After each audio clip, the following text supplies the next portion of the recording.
Yay. All right. We're back. We did it. 8 weeks down, halfway through the season, give or take. We wanted to come check in on the league, drop another pod. Ryan, how are you feeling?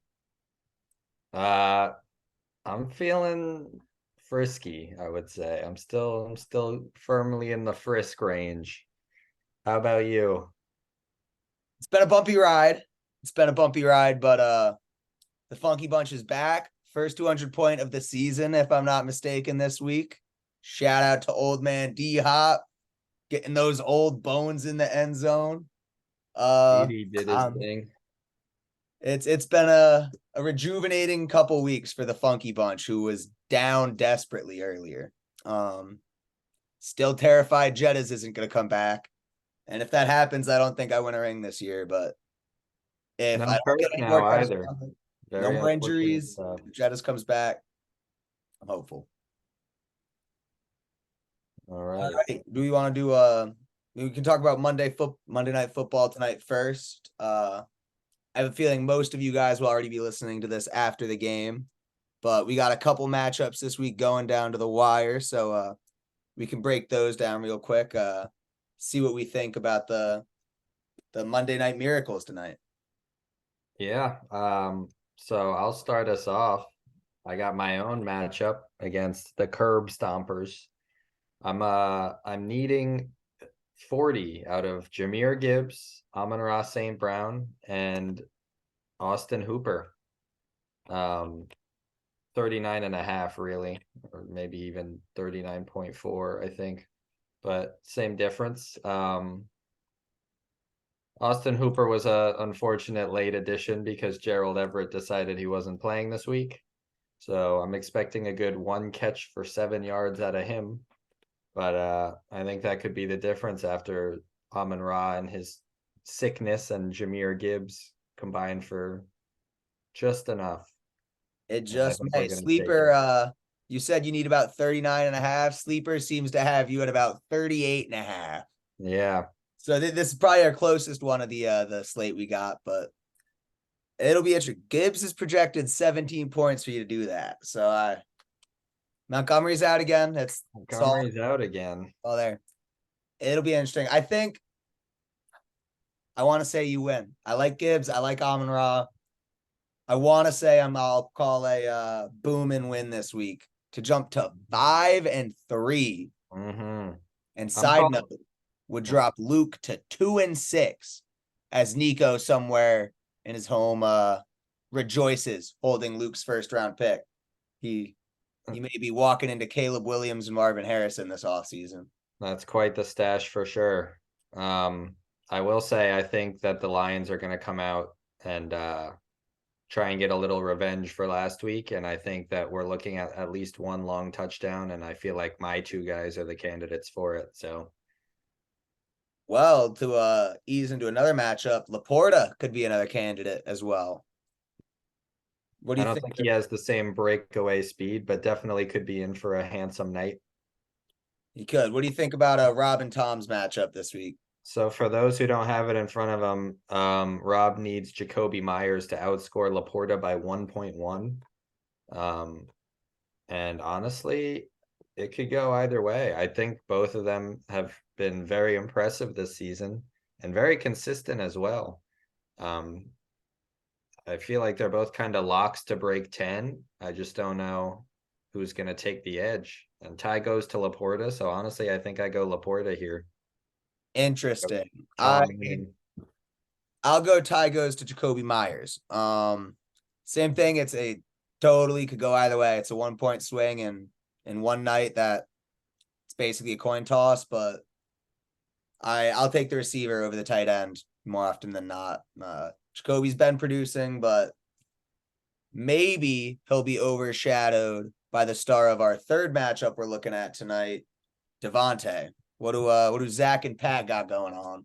So Zach needs 31, give or take a few decimals out of Josh Jacobs and Devontae Adams to take down Pat.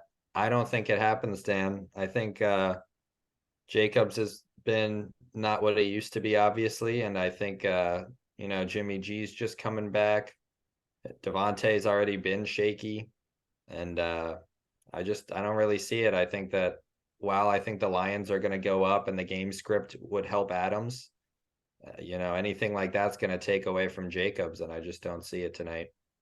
Yep. It's funny. Everybody listening to this in hindsight might be laughing at us with our takes, but yeah, it's a big stake in the Las Vegas offense against Detroit. I think I prefer Detroit tonight over Vegas, but I mean, generally speaking, over the last couple of years, Josh Jacobs and Devontae, more weeks than not, get you 30 points. This is true. Last year I wouldn't be sweating it at all, but I don't know now. Their combined average on the season, looking at it, is almost exactly 30 points. 16.7 and 13.4. So 30.1, just what Feeds needs. Yeah, well, I'm excited for these, and they're definitely going to have some long-term implications. Zach, me, um, Tom, Rob, all playoff hunters. So Not gonna lie, bouncing back to 400 this week, I definitely am watching closely. yeah, I certainly have my stakes in this one, but fortunately, I did not have a close game this week. Brennan scored the second most points in the league and will lose by the most. that's assuming my guys don't combine for 80, but sure. That's true. Well, I only beat Brennan by 60, so Yeah, no, you would need more than 80. to pass Brennan. Oh, and second points. I was thinking Yeah. largest deficit. Hmm. Yes, true. Yeah, I'll put my money on Zach to do it before you. you'll be wrong. I could be. I've been wrong before. All right. Well, that's it for this week. So some of us amongst the leagues have been eager for this one. Some people may be dreading it, but I'm sure everybody's curious to hear. We'll be revisiting our tiers from the beginning of the season. Then we placed everybody as a contender, frisky, a fraud, and then we kept the expansion teams aside. I think now, middle of the season, we'll put everybody in contender, frisky, or fraud. Sound good to you? Sounds good to me. All right. Hit us with your first contender. Um, First contender is first in points for at the moment, and seeing as he's gonna outscore the second place guy this week, it's only gonna grow by a sizable margin, honestly. And that's why I have the Rouse House in the number one spot. I really like this team. Keenan and Tyreek are just, and AJ Brown are just so scary.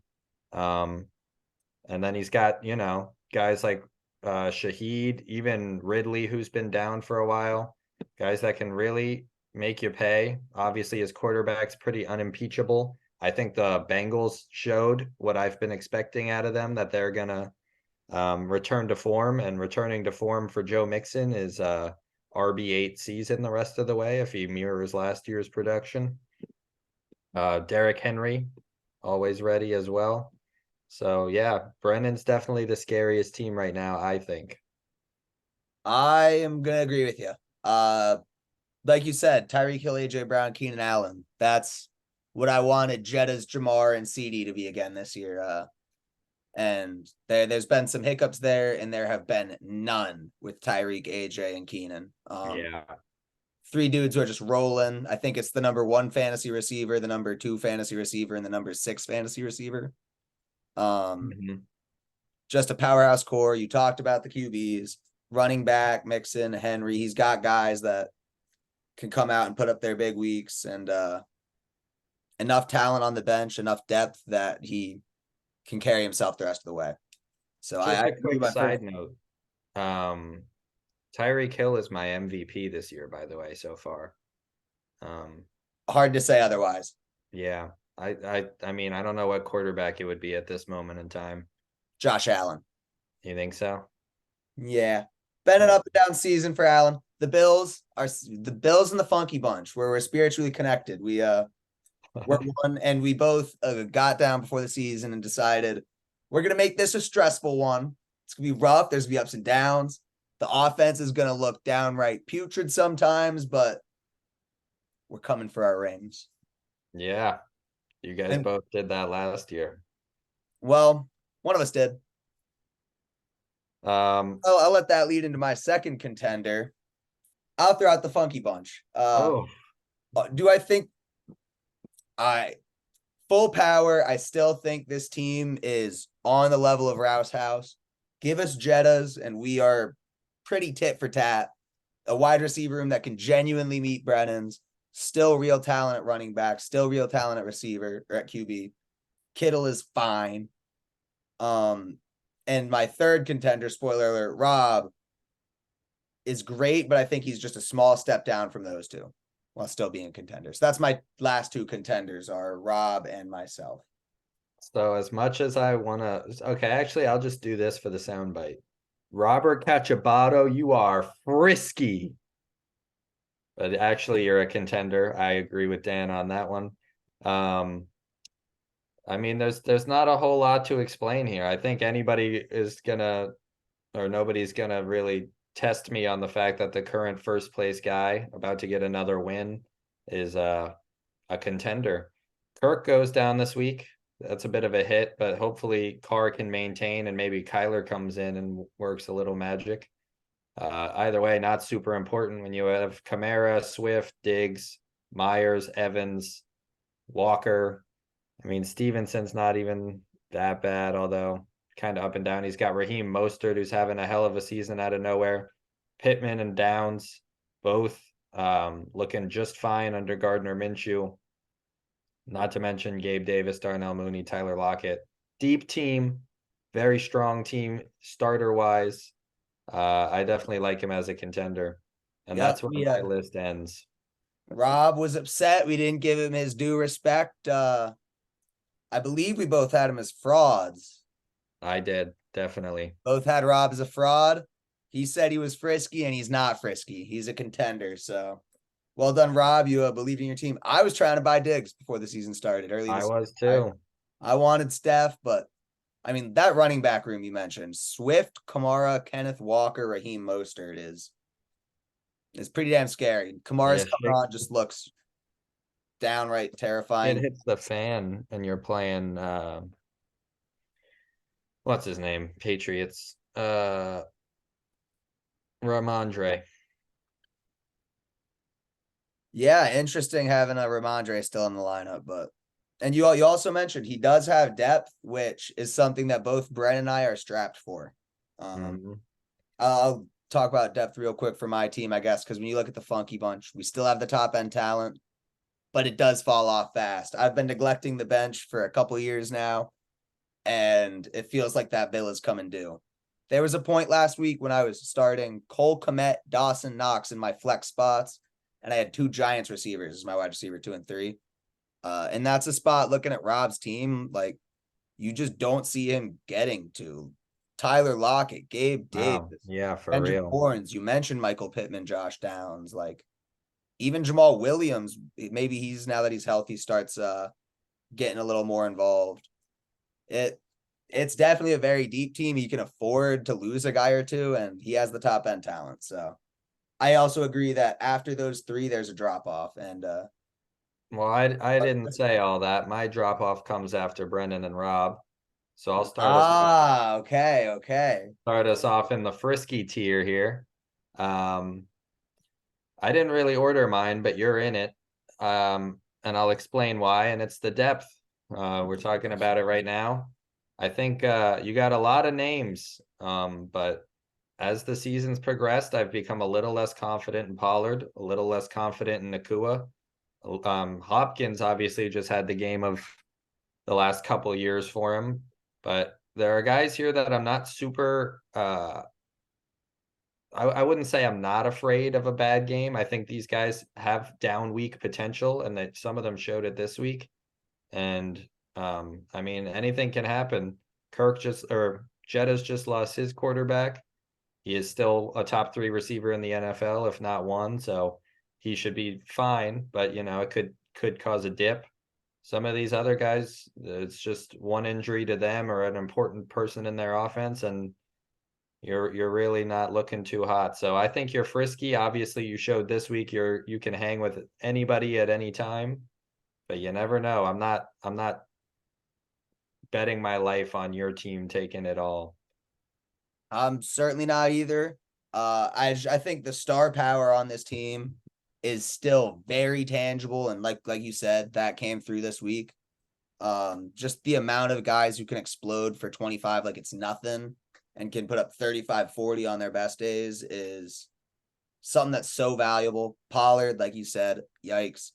Nakua has been a blessing this season. But there's definitely question marks moving forward. But the hope is that for every Pollard 6.5 point performance, someone else comes out with a CD 40 point performance, and worked Yeah. out this week. But I Um, definitely get the trepidation. I'm one or two injuries away from some major red alarm uh depth concerns. I also have Zach as frisky. Um, Lamar having some up and downs, but very high highs. James Cook, I was already a little worried, and now Fournette there. I mean, it's not good for him. Jacobs definitely has not done what he did last year, but I mean, Adams, Waddle, Metcalf, Kelsey, even Thielen and Hollywood, all guys that have had no issues having massive games this year. It's the definition of frisky to me, this team. Um, not a very deep team either. Tank Dell, maybe Wandale Robinson, only real guys on the bench that I'm really ever gonna care about seeing. Like if anyone on this bench besides them is in the starting lineup, I'm kind of happy if I'm across from it. So yeah, just kind of frisky, kind of not a team I'm gonna count out, but not a team that I think is maybe built for December. I'm inclined to agree. I will say Zach sits atop the frisky tier by a lot for me. I had a real tough time thinking contender versus frisky for Zach. Like you said, Devontae's kind of fallen off a little bit. Waddle got it back together. Josh Jacobs has his concerns. Like there's the questions there. At the same time, Thielen has stepped up. Travis Kelsey's the exact same Kelsey. So, like you said, could this team, who is already 4-3, currently in playoff position, go out and beat any team on any week or put together a string of 5, 6 straight games where they're impossible to beat? Yeah. So, frisky for sure and borderline contender for me. Okay. Next on the current standings of the league, we have Jesse. What are your thoughts on Jesse? A contender. Um, Contender. I'm sorry, frisky. The Okay. thing is, like the frisky teams are all in contention to win. It's a 10 team league. This is true. Anyone who can make the playoffs can win. And like, how much of the league is 3 or 4 and 4 and 3 right now? 8 of us. So it's even Yeah. there are gonna be some people in the fraud tier who like could win a ring. You know a thing or two about that. Um. They might. Uh. But yeah, like Jesse, it's really the same situation it was going into the season. You're like, he has CMC and Saquon, and he has Mark Andrews, and then you look at his receivers, and it's like, how are they so bad? Yeah. Um, Debo's hurt, which obviously really doesn't help you, but like after Debo, it's just nothing. Cooper's having a bad year. I Bounced mean, back a little bit yesterday, but definitely unhappy with Cooper so far. Nico Collins. I mean, these Texans receivers, it's just like they get like 3 weeks of shine at a time, and then it's someone else. Yeah, I don't know. Offense with a lot of weapons and a rookie QB who's spreading it out pretty well. Kind of like you said, there's none that have separated himself enough to make me want to own a Texans receiver. Yeah. So, I mean, I don't know if you have anything else to add on him. I mean, it's just that running back room with CMC and Saquon, like genuinely, and especially with Mark Andrews too, any given week, again, a team that can go out and beat anybody. That's just really good top end firepower, but yeah, definite concerns. And I think it is a big fall off from here to or from Zach to this spot. Yeah. Well, I think it's an even bigger fall off, and I have him as a fraud. I, yeah, he currently sits at fourth in the league and all that, but I mean, the Funky Bunch has more points for. Even Morrigan Trail is close. He has more than me, and I call myself frisky, so that's not the whole reason, but I'm just saying fourth place doesn't tell the whole story. Obviously, like you were saying, McCaffrey, Saquon, Andrews, definitely some big names, guys that can and have put up big numbers. But Saquon, I think, is not exactly the same guy. I think this offense is just about as bad as it's been since he's been a part of it. The line, I mean, he ran 36 times this week and put up 15 points. It definitely, he has a ceiling that I don't think he's quite had before. And he's already missed some time, which is a concern for McCaffrey, Barkley, and Andrews in their careers. And that's pretty much the only guys I'm afraid of on this team. So that's why I'm just thinking the pieces aren't there. Even if everything comes together, there's just not a full roster really. And I'm not really scared of this team down the stretch. Definitely a team that would fall on the lower end of frisky, but it's just another one that it wouldn't surprise me to see them make waves late, sneak a playoff spot, and just get a lucky run. I guess that's how I'm kind of breaking it. His teams were like my frisky tier, the low end of frisky is guys who I just could see snagging a playoff spot, getting a couple postseason wins, and shocking us with the ring. And the frauds will be teams that could do that, but where I think it's a much longer a longer road. But Gotcha. the last of my frisky tier, I also have Boomin. You're there in my friskies as well. Let's go. Um, Same thing. You're a little deeper than Jesse's team, where you've got some guys outside of your top end stars who can come in and contribute, and you've got guys who've got good ceilings. I mean, Amon Ra's been spectacular for you. Gibbs, hopefully he can get a chunk of the work to where when Montgomery comes back, he steals a bunch of the job. But if not, you also have David Montgomery, who's been kind of awesome this year, like a really good piece Yeah. to have. So it's just another roster that I think is deep enough to put together a full lineup and has the upside quality guys to go out and beat anyone on your best day. Even Jerome Ford, man. I mean, I got these guys in rotation. Like we said it at the beginning of the year, I don't have currently crazy top end firepower, but pretty much anyone I put in my roster any given week is top 25 at their position on the year so far. So I kind of just hope that everyone stays steady. I mean, if I wasn't down 6 quarterbacks this week, this matchup wouldn't even be in jeopardy. Um, so yeah, I'm not worried. I think I'm frisky. I'm trying to get a little bit more blue chip contender through a couple moves, but nothing yet. So I think right now I'm frisky. Yep. All right. Well, that brings us to our frauds. And again, looking at standings, our top fraud. I actually had Tom frisky as Ah, well. my apologies. Yeah. So, and it's only as of late, and I think it could definitely change. I think Olave's had this dip, but I see that coming, kind of returning to what we expect of him a little bit.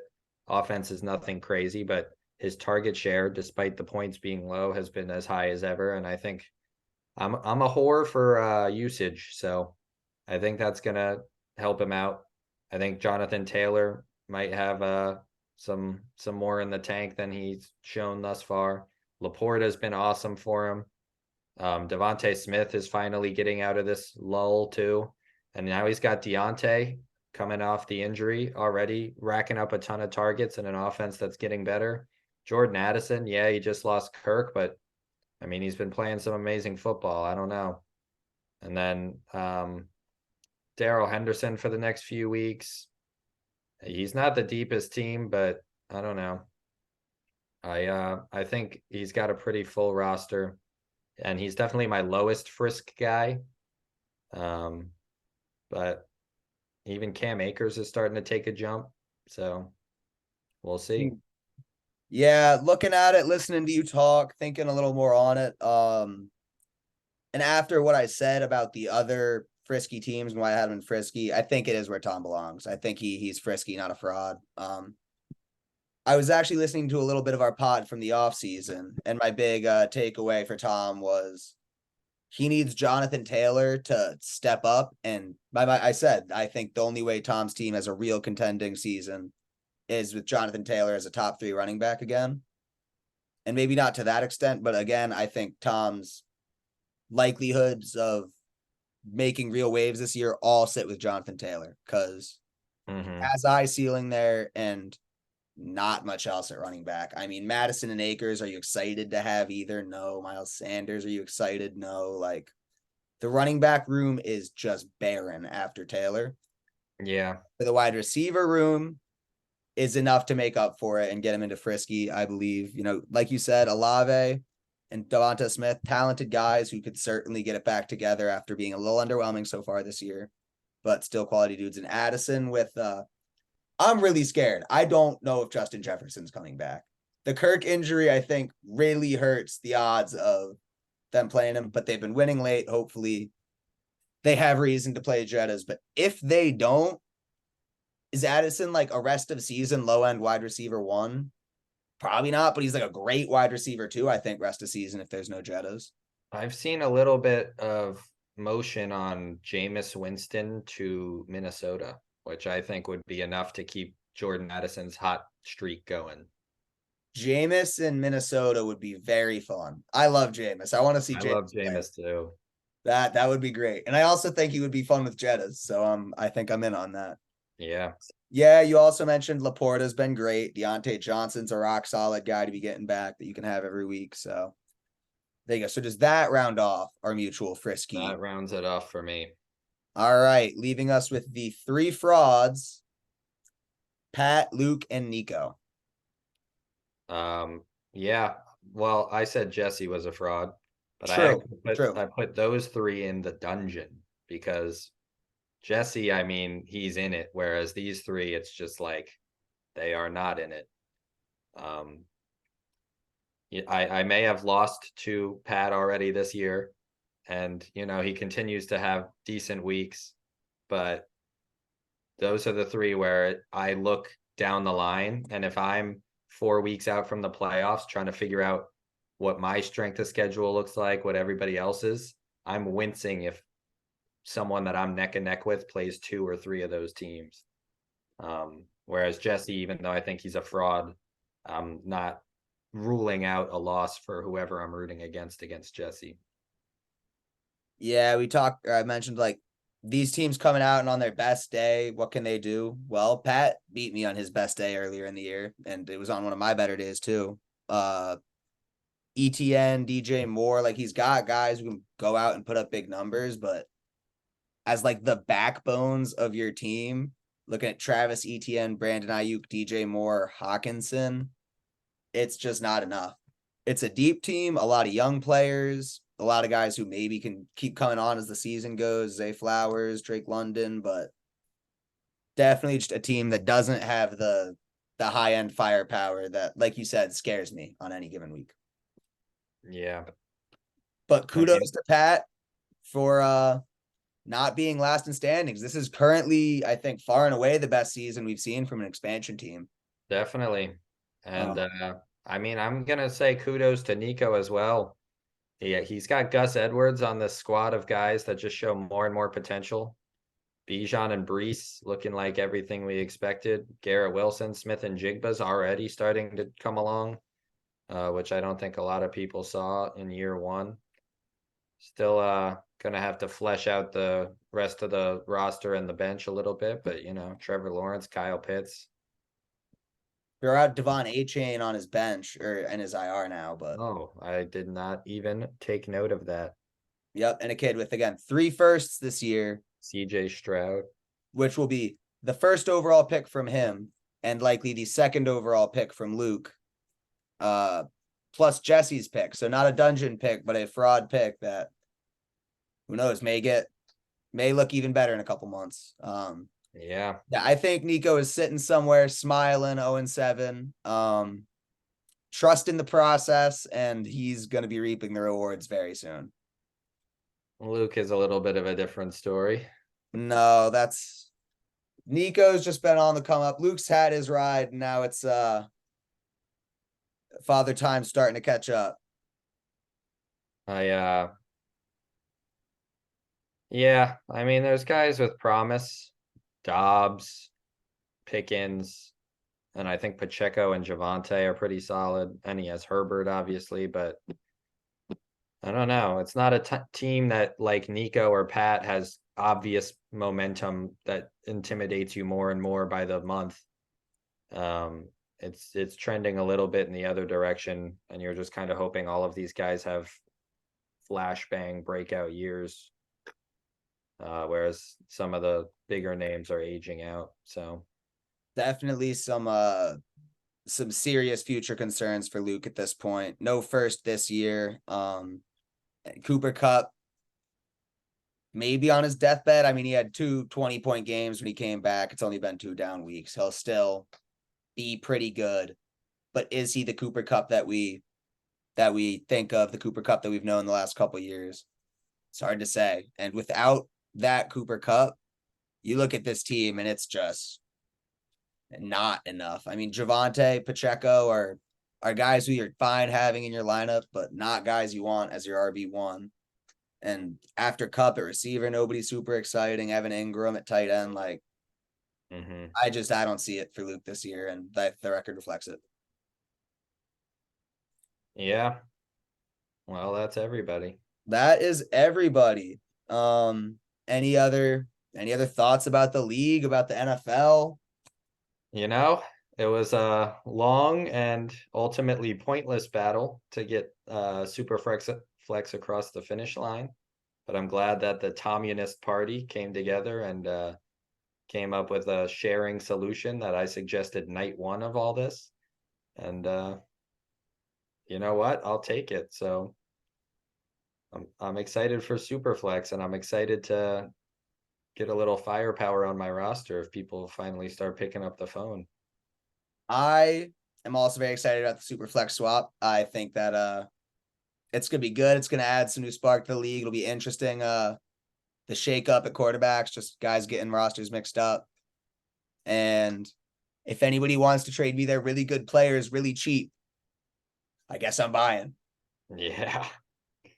Also, everyone, the tight end premium movement is alive and well. So, That needs to be discussed. I feel like it kind of got tabled because it was a smaller discussion than the super flex one. So we kind of just all forgot about it a little bit, but everyone except for you. mhm. But I very much support the tight end premium pick. I think that's fun. Yeah, I'm a massive proponent. So you haven't heard the last of me. All right. Well, I think that was a good pod, and we'll catch up with y'all later in the season. Good luck, everybody. Oh yeah. Thanks for listening. Thank you for listening.